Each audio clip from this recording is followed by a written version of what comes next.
Good afternoon. This is Pastor Mike along with Brad Carter, and you're listening to Voices from Home, a voice for the voiceless, our radio program every Tuesday here at 6 p.m. We have a call-in program. You can reach our studio line at 523-1380.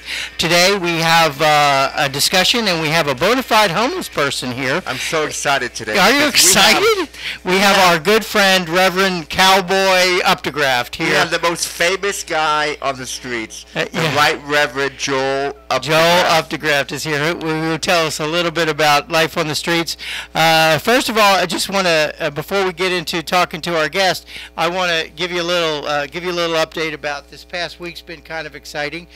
We've had 4 television stations cover our my protest at the City Hall on behalf of a safe place to sleep for the homeless.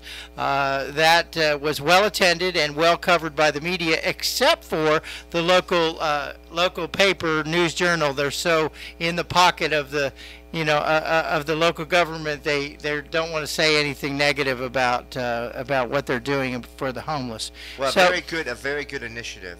Very good initiative. What we're trying to do is we're trying to get a safe place to sleep for the homeless. Until Volusia Safe Harbor. Until Volusia Safe Harbor. It's not an alternative, a complement. We know that the initiative, because it's new construction and there's a lot of funding commitments that have to be obtained. I was holding to try to talk to Josh Wagner, but I didn't get through on another radio station.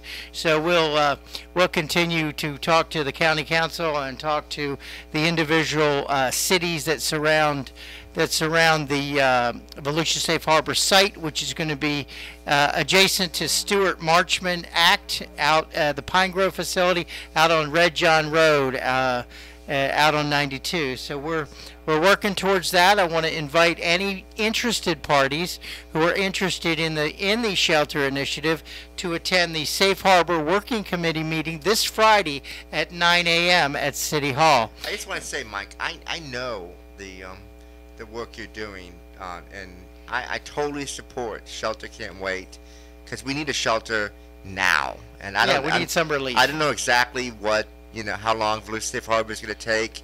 You say 2 years, some people say a year, but we need a shelter now. And I just want to say that I really respect what you're doing, and I also respect the fact that you bust your butt every week getting water out to people who need it. I've seen you do it. Yeah. It's very hard work, and this is very commendable what you do. Oh, thank you, Brad. You know what? This is a labor of love. I truly care about the people that I serve. This is my ministry. I've been at it for about 2 years. Yesterday I celebrated 2 years clean and sober. God bless. I haven't done drugs or alcohol in 2 years. I've been redeemed from that, and I've thrown myself wholeheartedly into the ministry of helping my fellow man. So, and I really think that giving out water, I really do, and I've said this to you privately, and I'll say it publicly, I think giving out water is much more important right now than giving out food. I really do. I think because you have to stay hydrated. Got to stay hydrated. And I think the work that you do is absolutely invaluable. Yeah, well, in the wintertime we do blankets and hot chocolate. In the summertime we do, and now we're in through another cycle of this. And I keep saying to the mayor and city commission, I mean, how much longer am I going to stand up here before you guys do something to help me?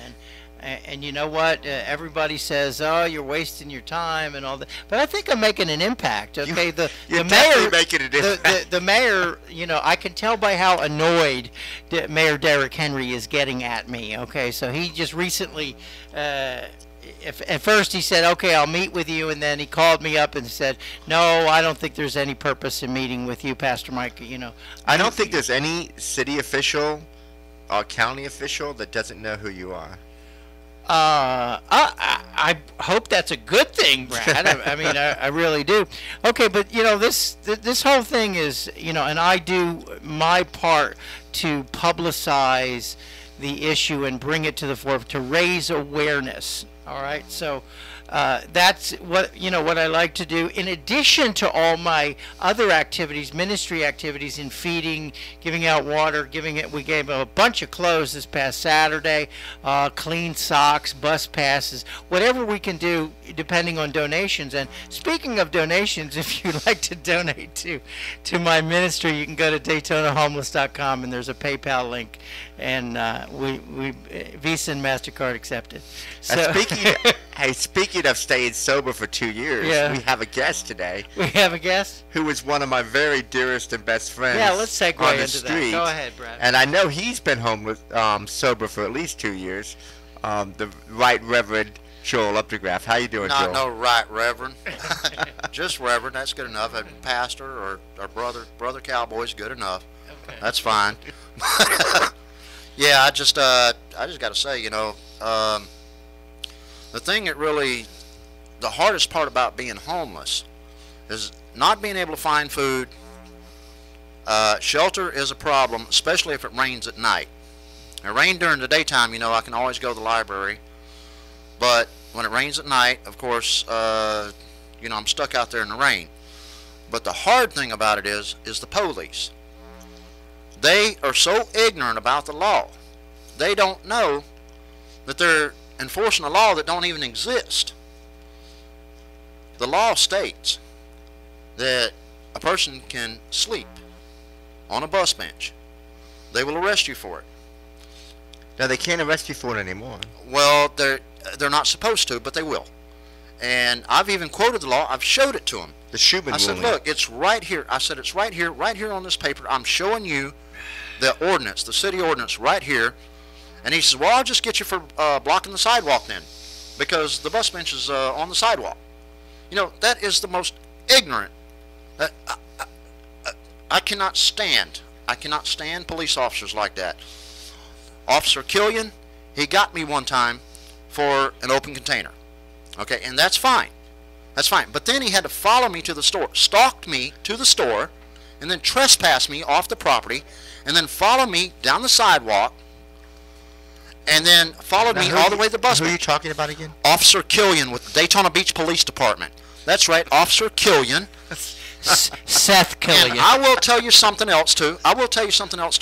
My mother was killed in a home invasion on January 7th, 2007. God bless. And I was sleeping on the beach side on a bus bench, and Police Officer Jung come over, woke me up, started hassling me, and he says, where did you live before you became homeless? And I told him the address. He says, are you the main problem of that? Were you the main problem of that? Are you the one who caused that situation? Blaming the victim. Blaming the victim for a crime. My mother was murdered. Yeah, These police officers need to take a course in human relations. getting back to that, I just want to ask you a question a little bit, backing up a little bit. Sure. And God bless you, and I understand that that's horrible what happened to your mother. But when you confront a police officer, it's been my experience. The very first thing he asks you is, "Are you homeless?" Has that happened to you? Only a couple of times, but it wasn't the very first thing he asked. First thing he asked for was my identification, which I'm glad to give up. If they ask for my social security number, I do decline that. I refuse to give them my social security number. They don't need that. They're not paying into my retirement. Does he ever ask you if you're homeless? Yes, I've been asked if I'm homeless, and I said yes. Because that's against the law. They're not supposed to ask that. Well, That shouldn't have any bearing, on what they do. Now we're getting back to the right and the power. Now we're getting back to the right and the power. You're right. They don't have the right, but they sure got the power. Now there's a number of things that that we don't like about and it's not a slam on the fine men and women that work for the Daytona Beach Police Department.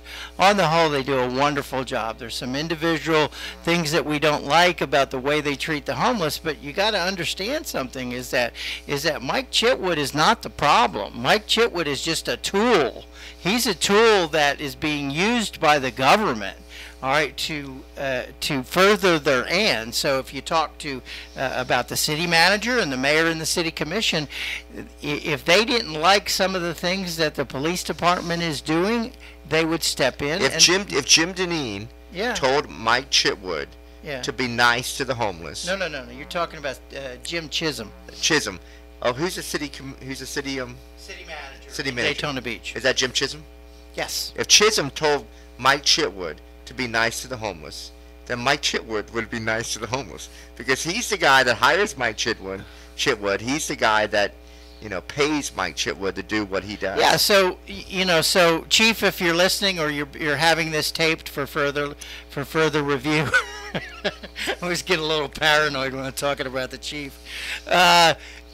Chief, if you're listening, we know that you have a hard job to do, and you are a fine man, and you do a hard job for the citizens. We feel that we live in a safe city. It's just there's some areas that we disagree on. We don't think that you can paint an entire population as criminals, and and we're fond of saying when you're the hammer, everything looks like a nail. So if if you're out there on the street, and there have been some homeless people that have definitely broken the law, you just can't. But you can't just paint them with a broad brush. Now, probably my good friend Cowboy Updegraff here has had a number of run-ins, with the police, because he's out there on the streets.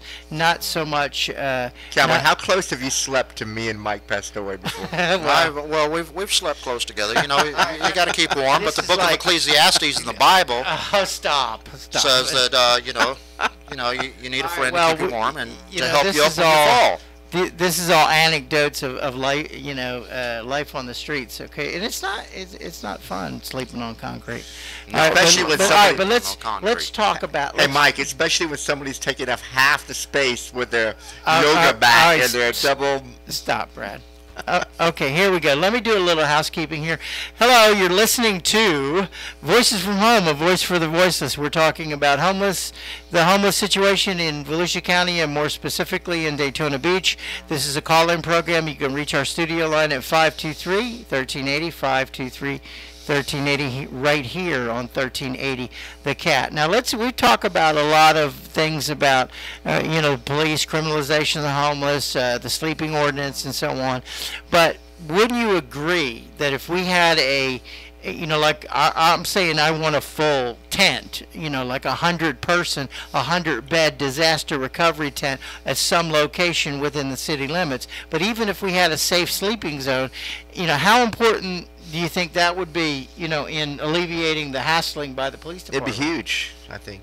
Well, it all depends, though. When you have a situation like that, you have, indeed, some homeless people are criminals, and you're going to have, hassling, fights, maybe somebody doing drugs or something like that. So you would need some type of security.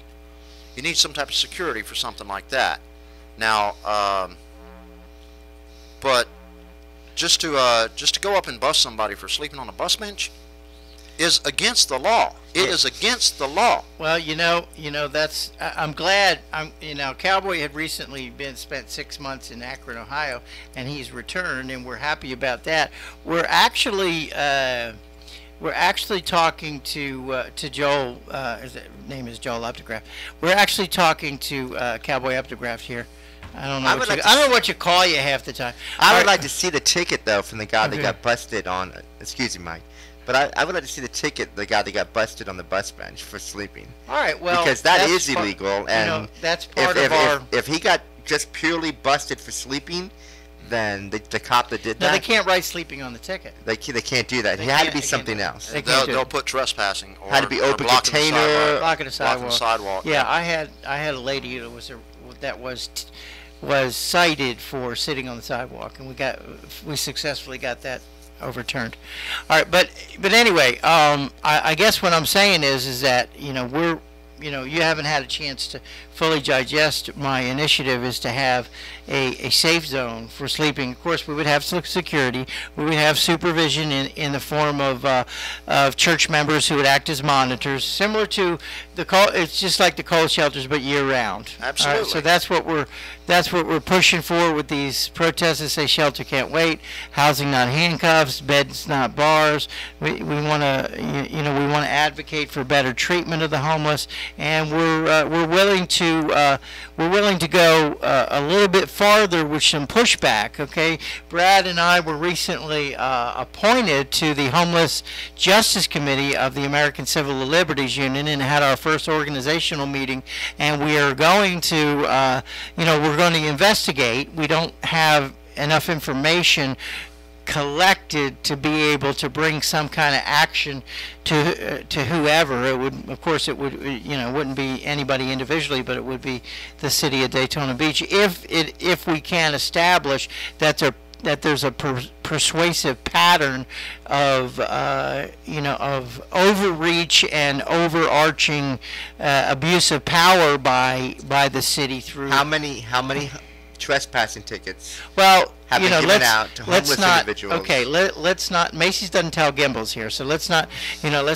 tip our hand here. But but let's say that these are a matter of public record, and that's a thing. And then we have other tools in the toolbox, to use a favorite phrase of my friend Mike Chitwood. We have other tools in the toolbox in public records requests and people that'll step up and do that. And our friend Joel here is one of the more articulate people, and is more willing to stand up and maybe bring complaints and so on. Yes, as a matter of fact, the thing about it is, the problem is the police don't know the law. There is no law against panhandling in Daytona Beach, except on the north side of the post office, all the way down Beach Street to Orange Avenue. 24 hours you cannot panhandle there. Okay? And then other areas is restricted panhandling, like between 8 p.m. to 6 a.m. But there's no law against holding a sign up. But if you hold a sign up, you will be arrested. Yeah. It is against. Vehicular panhandling is actually approaching a vehicle. That's But how are you going to get the dollar bill if you don't approach? They call that aggressive. They call that aggressive panhandling. No, Right. vehicular. Do you know why? Dave may not approach somebody. DuPont's is in the Hooskow right now for vehicular. Do you know why they stopped panhandling on Beach Street? Why is that? Because it wasn't a homeless guy that was panhandling. It was a guy by the name of Jimmy Eslow. Yeah. And he would set out there on Beach Street, and he would panhandle, because of his infinite wisdom. Kelly White and Jack White and all these people who were like influential every single time, and he wasn't even homeless. And that's why they said, no, we can't have this on Beach Street. So it was a non-homeless guy that actually really escalated the Well, the lady ordinances. that owns the shoe shop over on Beach Street, her name's Suzanne. Yeah, you know her very well, from yes, what I understand. Yes, I know her very well. She's the one that started the first petition against the panhandling on Beach Street, and that's fine. That's fine. If you don't want it on Beach Street, observe the law. I'm all for observing the law, but the police officers need to observe the law as well.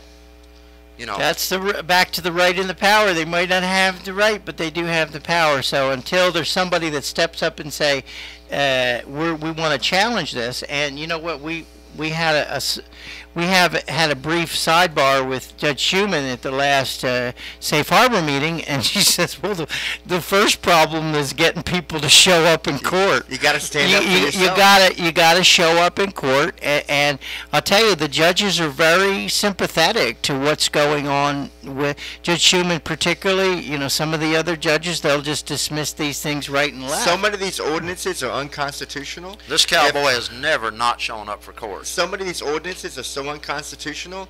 If people would just stand up and fight against them, then you could get a lot of them thrown out. Because there's been many rulings. Okay, my personal feeling is that if you're holding a sign asking for help, asking for help, that's a freedom of speech issue. Correct. Okay, that you should be able to ask for help with your speech and through your speech through printed, printed matter. All right, but until somebody goes up there and has the panhandling ordinance, now they've had it overturned in Jacksonville, they've had it overturned in Orlando, but we don't have somebody that's willing to step up there. Now, there are some listeners, I'm sure, that are horrified at, about saying, what would happen if we,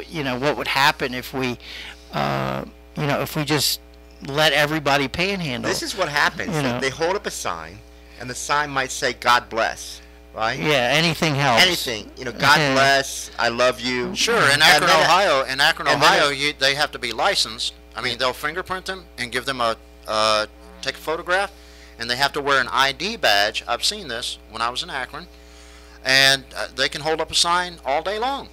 They're identified by the police. They know who they are, and perhaps we should have a program like that. What happens at Daytona is that they hold up this sign that says God bless, and then a car stops, and then you walk up to the car and you take the money, and they call that aggressive panhandling. I know. If you read the ordinance, okay, that means you can't approach a car to get the money, okay? Yeah. So, I don't know. I think it's unconstitutional on its face. I mean, I think that anybody would, any reasonable jurist, meaning judge, that would overturn that on its face. Well, I don't know. I don't think Mike, because approaching a car is an attempted carjacking. If you approach my car, hey, have you been caught? I've been carjacked. Let's not bring that up again. If you approach my car, you might be looking down the barrel of a gun. Well, I mean, don't. Okay. But if I'm offering you money, that's might be something thing else. We gotta. Okay. Okay, we got a call. Okay, now we'll go ahead and take a call. Hello, you're on the air. First name, please. My first name is Dale. Hi, Dale. I wanted to congratulate Mike on his 2 years. Thank you. God bless. Do you feel like you've had new growth in your brain? Yeah, I think some brain cells have regenerated over the last 2 years. I don't think they regenerate, Mike. Oh, well, okay. Well, maybe less have died. That's what it is. How's that? Well, I bet you have had new growth, and we're all very proud of you. I call you today because there's something that you gentlemen seem to be totally in acceptance with, and I think it's absolute insanity. And there used to be a saying, and it kind of went like, stop the insanity. Yeah.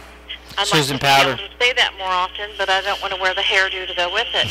So what I wanted to ask you about was, I don't like your safe docket alternative to arrest and prosecution. I think that when a community as job-starved as Daytona Beach, Volusia County is, I don't think that we should do not one thing. Not community service? Wait a minute, not one thing that encourages more volunteers. If a person wants to volunteer, so be it. But I don't think that you should be asked. I don't think it should be suggestive or, unfortunately, coerced that you're asked by a legal system to become a volunteer prior to your court proceedings.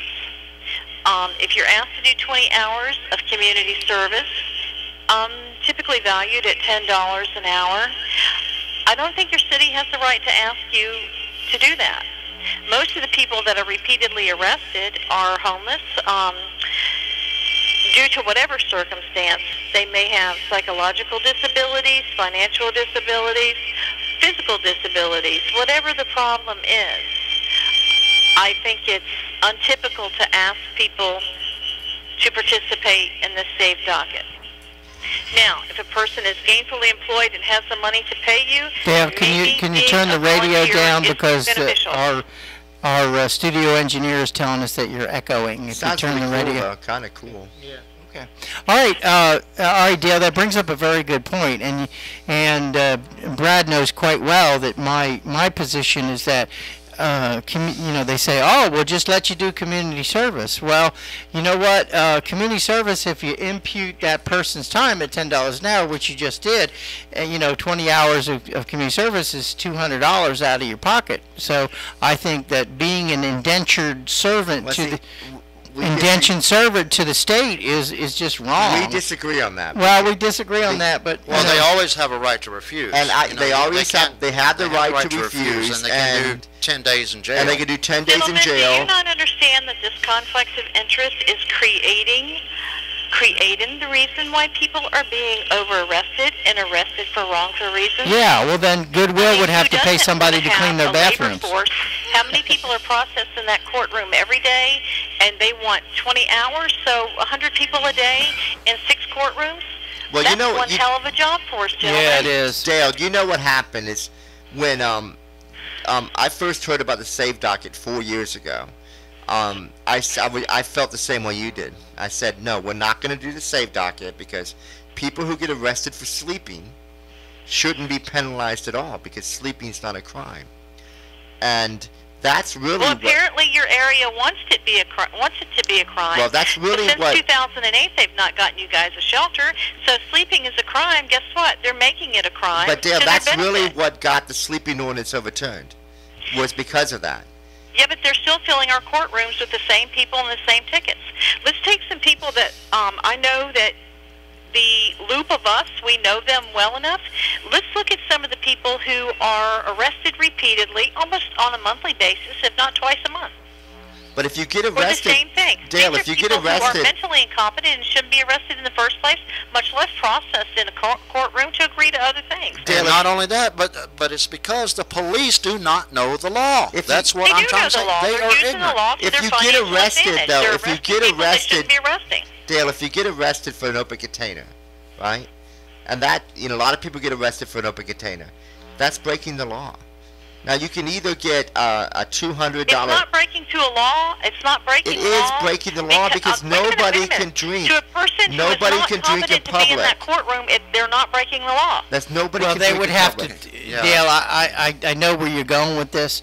Okay, is that if they're not competent to stand trial, then they shouldn't be penalized. But we don't have. We don't have an advocacy group like, and Brad and I are talking about that with ACLU. There's a court case called NAACP versus Button that allows qualified advocates to go into courtrooms and not practice law, but actually be there and speak on people's behalf. Okay, so we're talking about that. So, but we need to move on with our guests. We thank you for calling and. Look at how many times Daytona Beach has been in the newspaper on a local, state, and federal basis, even on national news shows, for the overproduction arrest here. But the Safe Docket's a wonderful program, Dale, because if you get arrested for arrested for an open volunteer container, is the new Dale, N-word, gentlemen. If you it's get indentured servitude. if you get arrested for an open container, Dale, okay, you could do community service. Dale, we gotta go. You could do community service rather than pay a $200 fine. All right, okay, all right. And if you break the law, then you all right, well, you break the law. All right, well, all right. So, I understand what she's saying. And we had to. It's not indentured servitude. All right, it is indentured servitude. Not. Okay, No, it's not. but how do you feel about that, Cowboy? Well, like I said, the police don't know the law. They arrest somebody. The law states, the ordinance states that a police officer sees you sleeping on a bench, for instance. We're not talking about sleeping. He is to offer you a shelter. And if there's no shelter available, an arrest may not be made. That is what what it says. And that's the the whole judge. All right, let me go back. Let me go back to the right and the power. Okay. Right. All right. They may not have the right, but they have the power. Now, let me suggest. Show me, Campbell. You show me one person that gets arrested for sleeping on a bus bench, and I'll take that. I'll take that ticket. We'll take it all the way to the freaking. To the fifth. Okay. All the way. Fifth Circuit Court of Appeal. You show it to me. What if the person resists his arrest, though? Yeah, all right. You have a right to resist an illegal arrest. By Florida law, you have a right to resist an illegal arrest. I don't think people are getting arrested for sleeping on bus benches. Try it on the beach side. I think they're getting arrested for sleeping on bus benches next to open containers. All right, well, let's talk about open container, okay, just for a moment.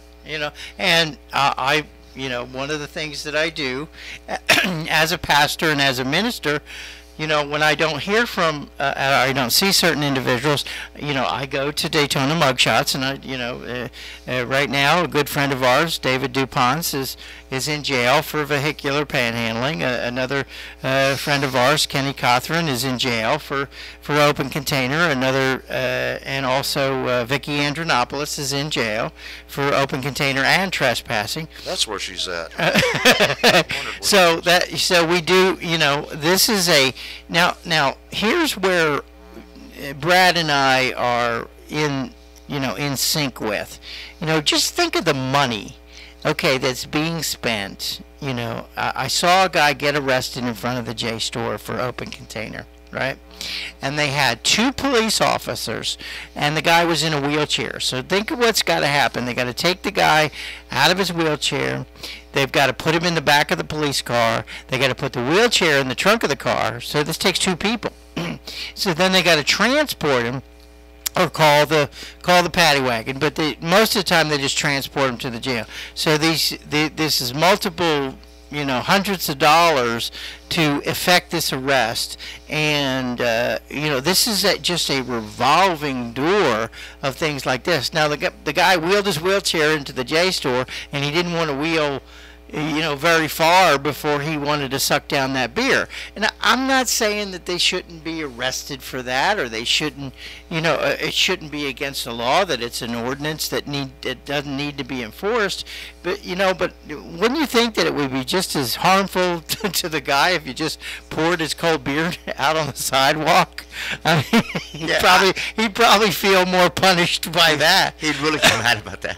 He'd probably get mad about that. But wouldn't you think it'd be great if you could take that guy, instead of taking him to jail, you could take him somewhere where you can talk to a case manager and ask him, what's your issues, what do you need, how can we help you?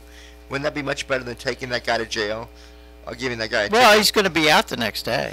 No, but wouldn't it be good? So taking that guy to, instead of taking him to jail, taking him to some place where he could talk to somebody that might be able to help him with his needs. That's what's envisioned with, when Safe Harbor opens, that the police are going to, I'm reminded of the movie Training Day with Denzel Washington, where he said, hey, you want to go home or you want to go to jail? You want to go home or you want to go to jail? So I think the cops are going to go, hey, you want to go to Safe Harbor or you want to go to jail? That's exactly what they're going to do. Right. So I think that's... Well, what's wrong with that, in the words of Paul McCartney? What is wrong with that? I don't know. When we talk about jail diversion, if it's true what they say, when Percy Williamson said, or not, was it Percy Williamson? Yeah, he said, unfortunately, it's not homelessness is not a crime. Well, if homelessness is not a crime and it's a status offense, that they're only approaching homeless people to try to find something that they can arrest them for, in the words of Captain Newcomb, he said, we're not getting them for sleeping, we're getting them for trespassing. So I guess I take issue with the phrase that the homeless are somebody that the police department has to get. We're going to get them on something. We're going to find something to arrest them for, and that's where I have a problem. Well, everyone takes offense to that. Yeah, of course it's offensive, because if you were sitting on a park bench, all right, anybody in the listening audience who's not homeless, if you're sitting on a park bench and you weren't doing anything but reading a book and you had a backpack next to your side, how would you feel if somebody came up and asked you for your ID? How would you feel if somebody said, what are you doing here? How would you feel if somebody said, can I look in your backpack? You're absolutely right, Mike. You're absolutely right. But that happens. But if you're sitting at the corner of North Street and Ridgewood on the ground, and you just popped open a Natty Daddy, and you're sucking it down, you're breaking the law. I'm not saying they're not breaking the law. Yeah, but all you have to do is if you got a backpack, listen, just walk down the street of Daytona Beach Shores. See what happens. We're on the subject, then we'll go there. Okay. But you're breaking the law.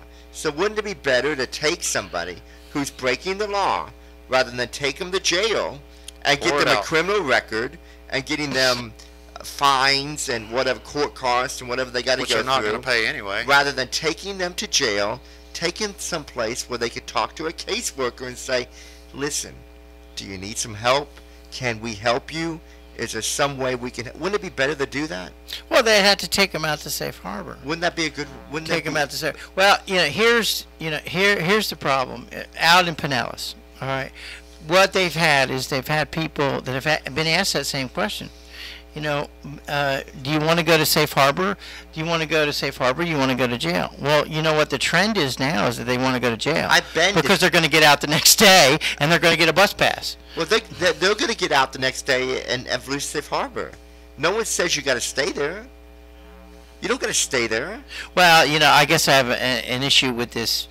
With this fantasy that some of the politicians have that as soon as we open Volusia Safe Harbor, we're going to clean up Beach Street and the parks and all that. That is a fantasy. That's a fantasy. That It's is not not what faith is all about. That is not what Okay. Halifax And- Silver Ministries is doing. No. Nobody wants faith and Halifax Silver Ministries and Stuart Marchman, the people who are the driving force behind Volusia Safe Harbor, do not want to take the homeless people out there and leave them there to rot. I promise you that. We've had meeting after meeting after meeting where we've talked to people about transportation. I know, but all the people Now, listen. we have very good people with good intentions Yeah. that are working on Volusia Harbor. I'm talking about what the politicians think in their mind. Do you think that? Mike, do you care? Huh? I do care. Do you care what the politicians think? I do care what the politicians think because we have an educational mission I don't. ahead of us. I don't care. Well, you ought to. I don't care. I don't No, care. I think the mayor Derrick Henry is making a huge mistake by not agreeing to meet with us, about a number of things. We're not building Pinellas Safe Harbor. We're building Volusia Safe Harbor. It's a totally different plan. It's a totally different shelter.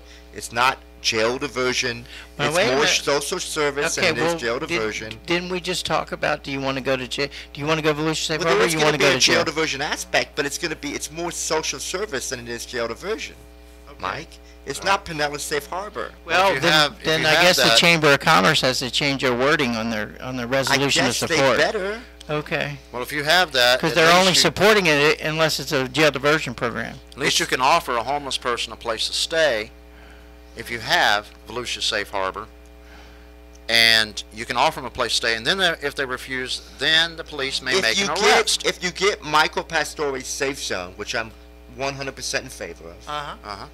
the police can do the exact same thing. Well, if it's in Why the- aren't you in the safe zone? Well, the police can arrest you for walking across the street. You know? Well, not if you're in a safe zone. If you're safe zone. Now, when I say safe zone, the reason why I come up with that exact wording is that in 1992 in Miami, there was a case called Pottinger that the group, this gentleman, Mr. Pottinger, whatever his name was, I successfully sued the city, and they had to provide. Now Miami's a lot bigger than the Daytona Beach area.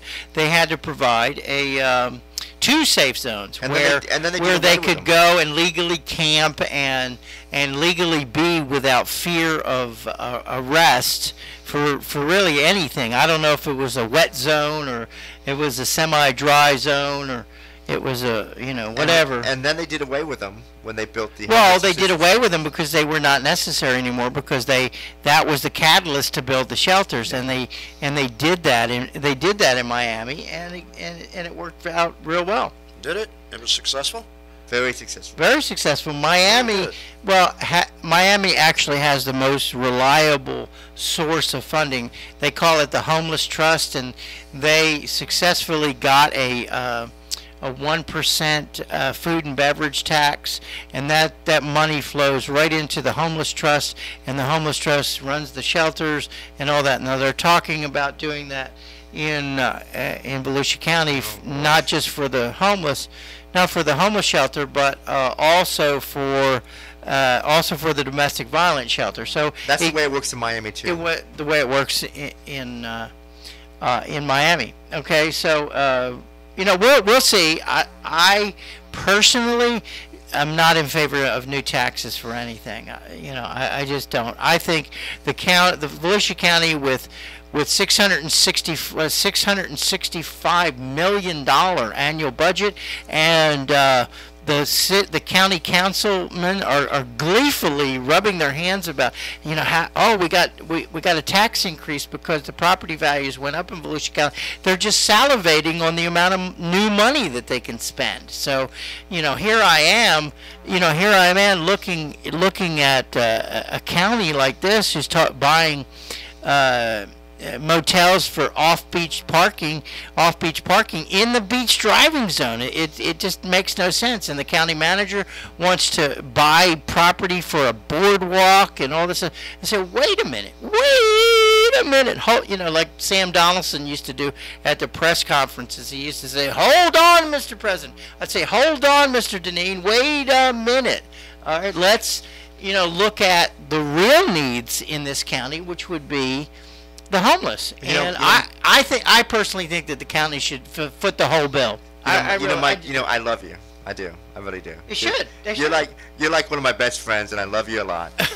Okay. But a dedicated funding source to help the homeless is not a bad thing. No, it's not. I'm just, I'm very liberal on social causes, but I still have that old, Reagan Republican in me with, I just really don't like new taxes. Hey, I'm homeless, and I'm on you about that. I don't like new taxes. No, new taxes is they just I think the Democrats, the Democrats tax and spend, and the Republicans borrow and spend. There isn't a whole lot of difference between. Say you go to Joe's Crab Shack and you spend $100 for your meal. Yeah. You're going to spend with this new tax that they're talking about, maybe doing, and it's really not supposed. They haven't really said they're going to try to do it, but they might try to do it. If you spend $100 at Joe's Crab Shack, right? You know what your bill's going to be? $101. All right, $101. Well, you know what? That's come on. But you know what? And this is where the politicians. I sat in a meeting where Gary Shimon, the deputy city manager, said, "Well, it's not a tax on Joe's Crab Shack.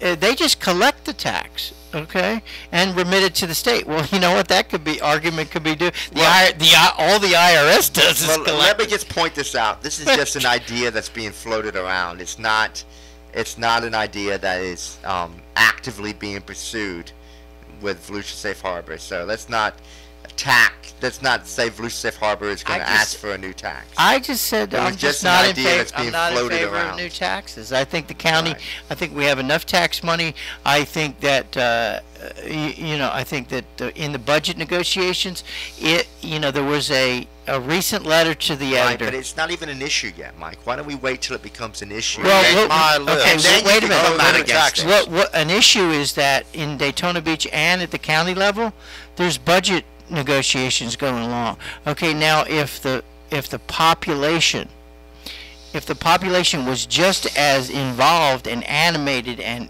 involved with showing up at these meetings like they were with the beach driving thing, I think if every meeting that is held, in Daytona or at in DeLand, that they had hundreds of people show up about the budget thing, and enough people raised enough stink about how they're giving away the tax money to billion-dollar corporations, and how they're doing it on fluff for a boardwalk and off-beach parking in the driving zone. That's crazy.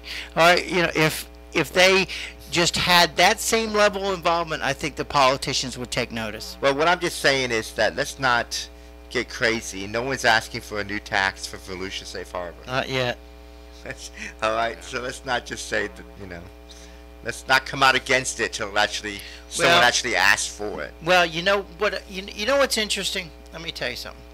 What's interesting is that when I look around the dais at the city commission meetings, like what is Kelly White? She's 32 years old or something, and Mayor Henry's like 42 years old. Very nice person, Kelly. Yeah, okay, and the only people that make any sense seem to be are the old people, like Commissioner Ruth Traeger, and I love her. I mean, she's great, because I'll tell you, that lady is on point all the time. All right, and I tell you, she's sharp. A lot of people said, "Oh, she's not going to be sharp enough for the job." That's nonsense. Okay, that lady has got her stuff together. She really does. And Commissioner Traeger, we love you a lot, and hope that we have you for as many years as as you want to do the job. But I built your website. she's one vote. Okay, and then Patrick Henry, he's about the same age as so on. So anyway, what I'm saying is not that at 60 years old I don't have all of the the wisdom that people have, but I got a little bit more than younger people. All right, now I've developed what's called, over the years, what you develop, Brad, is called periscope vision. That's the ability to see around a corner. Okay, you know what's coming next because you've experienced things, and some people they don't consider the possibilities that things. Again, Mike, I love you, like you're one of my best friends. But shut up. But you've been wrong before, right? Just once or twice in your life. Nah, I think it was on a Tuesday. All right, so let's go ahead in our final 15 minutes here. Let's ask Cowboy if he's ever been mistreated by the Daytona Beach Police Department. Okay, now we know you got an axe to grind against DBPD. Okay, but let's focus a little bit on the just only certain officers. I mean, just only on certain officers. What's the worst incident you've ever had been mistreated by the Daytona Beach Police Department? I mean, the worst incident I've ever had being mistreated by the Daytona Beach Police Department was when I was on the boardwalk. I had a scuffle with someone. I was ordered off of the boardwalk, and then so we were all ordered off the boardwalk. We got off the boardwalk onto the beach, and then those guys started whipping up on me.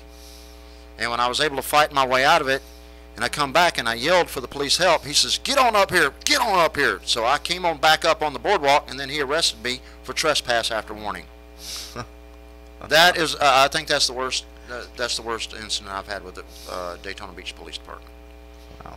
And that there's absolutely no excuse for that kind of activity.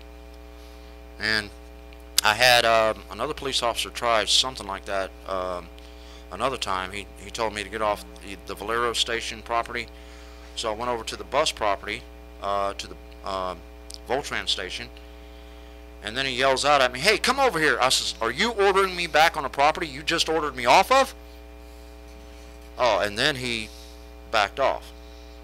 He says, "You just don't come over here no more." And I said, "Well, okay then." Have you ever been trespassed from the beach? I've never been trespassed from the beach, no. I have been trespassed, like I said, I was trespassed from the 7-Eleven by Officer Killian. And Florida's trespass law is draconian, because once you're trespassed for life. There are people who were trespassed from Disney World when they were teenagers, and they can't bring their grandchildren to Disney World now because they were trespassed back then. However, one little small piece of grace we have about it is an employee of the place invited me back on the property, and that automatically lifts the trespass, so I'm allowed back. Are you aware that they do trespass people from the beach? Yes, they do. Is that not crazy? Yeah, that's county. Only sheriff deputies have a right to trespass them from the beach. Well, the Daytona Beach Police Department trespasses people from the beach. That's out of their jurisdiction. Well, they do it. And do you know that the beach is a park? Yes. And it's open 24 hours a day? Never thought of it like that. It is. If you look it up, the Daytona Beach is open 24 hours a day, and it's considered a park. Very good. Well, there's our solution. Let's all just go to the beach. Why can't you sleep on the beach? You can't sleep in a park. Why not? It's against the law. All right, these and other weightier matters of the law will be considered at the Homeless Justice Committee of the American Civil Liberties Union at our next meeting. Yeah, we got you, Mike. That's all we need. I know. I'm ready. They were like, I showed up and they said, "Do you want to speak? Do you want to sign up?" It was great. Well, that's not exactly what happened. I brought you there to speak. You brought me there to speak. So my reputation precedes me is that the radical preacher. And too radical for Mark Bernier. But we've been, yeah. Mark Bernier won't have me on the program because. But we've been waiting to do something with the ACLU You for just a long, think you're radical because long you ain't heard one of my sermons yet. time. Yeah, I got two preachers here. I got the Yeah, that's right. That's Pastor right. Cowboy and Yeah. Pastor Mike. Yeah, are you saved, Brad? I'm saved. Yeah, you are from Pastor. You know, I Vargas. told you that I've never had a moment that I didn't believe in God. So I've never had that epiphany. I've always believed in God. There wasn't that moment, come to Jesus moment. Never had that. I've always been there. So I don't know. Yeah, I speak often about to people, that are in crisis, and I said, well, the first thing I've got to do is find out if you died tonight, do you know where you would go? And if they give me any kind of wishy-washy answer, I said, well, we got to cover some territory right now. My pastor asked me that. My pastor Varga, he asked me that. When were you saved? And I said, well, I've never been saved. And he goes, you never been saved? I said, I never had to be saved. I've always been there with, God, always. Well, There you go. Saved means removed from danger. So removed from danger. So that's what we do. That's what we do as ministers of Yes. the gospel. Yes, when we evangelize and lead people in the sinner's prayer. Yes, maybe you found Jesus. I said, why? Is he lost? So, yeah. Okay, folks, you're listening to Voices from Home, a voice for the voiceless here on, I almost said WNTP, on WELE 1380, The Cat. And our studio line here for the last few minutes is 523-1380, 523-1380. So we've got the Safe Harbor Working Committee meeting this Friday at 9 a.m. at City Hall, and we invite anybody to come in and listen. There's a lot of people, and Big John talks about this a lot. Okay, because people complain about the homeless, and he says, "Well, do you go to the meetings?" They complain about the homeless, but they don't go to the meetings. And they don't realize how open it really is. Yeah, it it's is open. really, really open. Anyone can go. Anyone can talk. Everyone's listened to. I mean, and Dr. Marbut is not this control freak like everyone says. No. He listens to what people say. Yeah. And it's really Especially Jim Chisholm. Yeah. It really is a community effort here. I'm laughing because You always got to say something smart. well, I just say something smart, okay, but Jim Chisholm didn't even show up to the last meeting, to the last he didn't, and the city manager is just one of these. And I was heartbroken too because I said hi to him and he didn't say nothing to me. Well, Jim Chisholm is a very capable city manager, okay? He's not exactly, a people person. He's not the front of the house type of gregarious, backslapping type of politician. No, he's not a friendly guy He's at just all. not. That's not his style. He's not all Davy Crockett. No, he isn't. He's very capable. He's, he cuts a lot of favorable deals for the city. 5 minutes, okay. So we don't have anything against Jim Chisholm. I wish he'd just be more open about city government and the process and so on. But that doesn't come naturally to him because he's been burned before. So he plays it a little bit close to the vest. But I don't know. That's just my opinion. So anyway, we've got a few minutes here. Brad, you want to tell people about your organization and give a website and all that? All three of us are members of Home of Daytona Beach. We are members of homeofdaytonabeach.org, and the website is homeofdaytonabeach.org. We do have a Shelter Can't Wait petition on there, which is urging faster action from all government entities. It's right on the very first page. Right on the first page. My website is DaytonaHomeless.com, and also we're on Facebook at Voices from Home. And if you type in Daytona Homeless, anywhere into a search engine, you're going to come up with a number of places you can go to find out about what's going on with the homeless in Daytona Beach and Volusia County. We're glad that our friend Reverend Joel Updegraff, aka Cowboy, is back from Akron, Ohio, with us, and we'll have him on and again to talk about. Still got a tan. I don't know how you got Yeah, I that know. tan How going. do you do that? I guess it just burned in me because I've lived here for 35 years. I mean, Really? this is where I moved Okay, here from so Mississippi. we're talking about maybe as we get closer into the process of doing the town hall meetings that Dr. Marbut is going to be doing in 3 areas of Volusia County. I'm totally against those. Well, I understand, Brad, but that's the plan as of now, that we're going to have town hall meetings, and the big overarching challenge to the Volusia Safe Harbor initiative is that who's going to pay for it, and You know why I'm opposed to town hall meetings? Okay, well, no.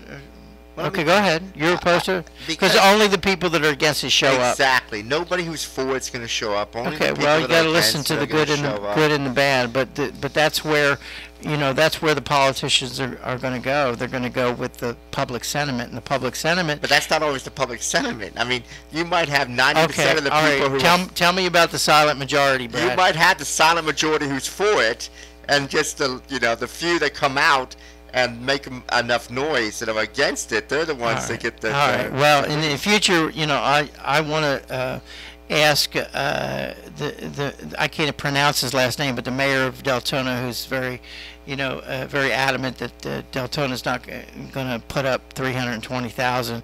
The mayor of Orange City. Because Deltona doesn't have a homeless. Homeless problem. 2 minutes. Okay, so we're talking about. But that's a perfect example. We want to be a fair and balanced Exactly, forum here. yes, So exactly. I want to hear from Orange City.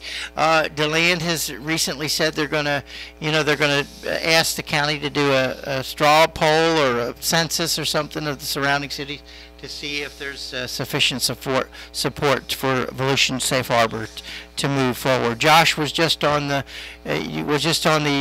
show on another radio station, and said that the city and the county has committed to putting the $4 million in the $4 million donating it's the a land. done deal. I mean, it's a done deal. In that respect. In that Brad. respect, Okay, well, yeah. Brad and I disagree on that. Okay, so anyway, you're listening to Voices from Home. Tune in every Tuesday at 6 p.m. with your comments and questions. We'll be talking about homelessness and people at risk for homelessness and solutions to the problem, especially. This is Pastor Mike and Brad Carter and our good friend Joel Stay Updegraff. classy, Ormond Beach. Okay, stay classy. God bless y'all. God bless.